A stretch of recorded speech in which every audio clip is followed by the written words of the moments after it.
Welkom terug, en vandag is ons by les 16. En het sê, ek het geen neutrale gedagtes nie. Vandag se idee is die eerste stap om die oortuiging dat jou gedagtes geen gevolge het nie, uit die weg te ruim. Alles wat jy sien is die resultaat van jou gedagtes. Daar bestaan geen uitsondering op hierdie feit nie. Gedagtes is nie groot of klein, sterk of swak nie. Hulle is bloot waar of onwaar. Dit wat waar is, skep na hulle eie beeld. Dit wat onwaar is, maak hulle sin. Geen enkele begrip weerspreek homself meer as die een oorledige gedagtes nie. Wat aanleiding gee tot die persepsie van die hele wêreld kan beswaarlik ledig genoem word. Elke gedagte wat jy het, dra by tot waarheid of illusie. Of dit brei die waarheid uit, of dit vermenigvuldig illusies.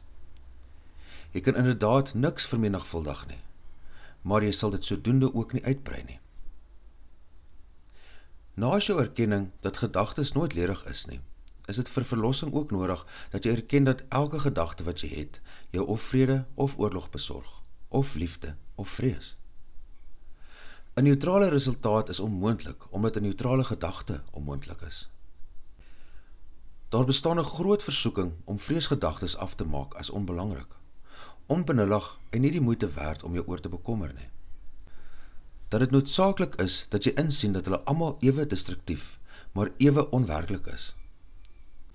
Ons sal hierdie idee in vele vorms oefen, voordat jy dit regtig begryp.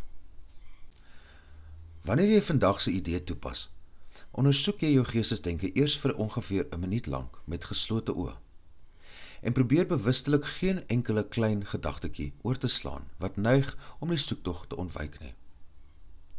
Dit is nogal moeilik totdat jy daaraan gewoond raak. Jy sal vind dat dit steeds vir jou moeilik is om nie tog 'n kunsmatige onderskeid te tref nie. Elke gedagte wat by jou opkom, afgesien van die waarde wat jy daaraan heg, is geskik om vandag se idee op toe te pas.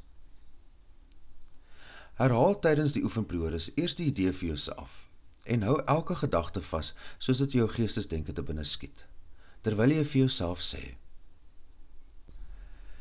hierdie gedagte oor vul in is nie 'n neutrale gedagte nie.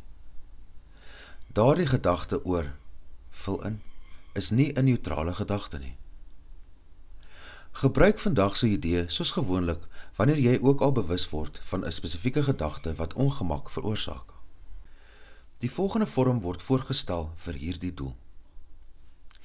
Hierdie gedagte oor vul in is nie 'n neutrale gedagte nie, want ek het nie neutrale gedagtes nie.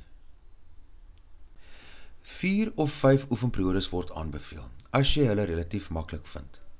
As spanning ervaar word, sal 3 genoeg wees. Die lengte van die oefenperiode behoort ook verminder te word as daar ongemak voorkom. Onthou om die les te oefen. Dankie dat jy hier is. Vergewe, sien anders, leef en lig.